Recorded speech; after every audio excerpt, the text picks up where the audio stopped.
but they're not the people who tend to control the stage. The industry and the stage is controlled by people who are able to go down to Bank of America and raise $1 billion to fund their record label. They're the people who can go out and issue stock and raise $20 billion with an IPO.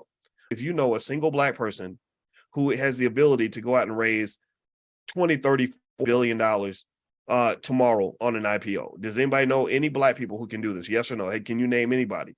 And I'm gonna tell you the answer is no. There's nobody. I mean, maybe you could say somebody like a Robert Smith, possibly, but even Robert Smith would have a hard time doing that.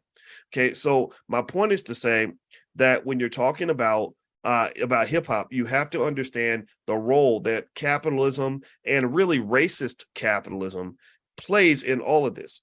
It really is driven by a model that unfortunately has exploited the Black community, because you're the most vulnerable to that exploitation.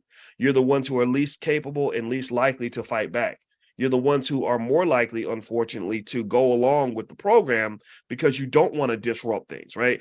So many people spend so much time trying to fit in and trying to be cool and trying to fit in with the culture that they won't actually stand up and say, wait, this don't make no sense. Why am I dancing to a song that's talking about murdering my son?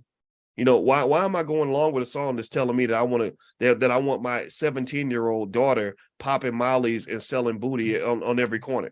Why am I promoting the sexual exploitation of Black women as if Black women are just this corporate product or this material thing, right? So I would say to you that, again, in this article, as I'm reading this article, it's in Yahoo Finance. And I'm really a little baffled by the article. I'm not vehemently against it. I think hip hop is beautiful and wonderful and everything else.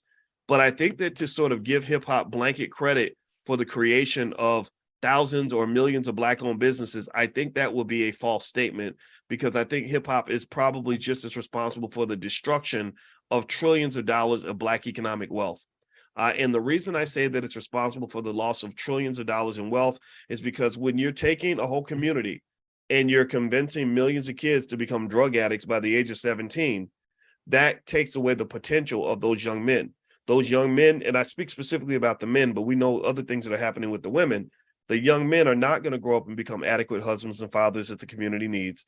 They're not going to grow up and become the intelligent leaders that we need in our space. They're not going to become the business owners that can actually go out and create jobs. So you're killing human potential, right? You're really killing that.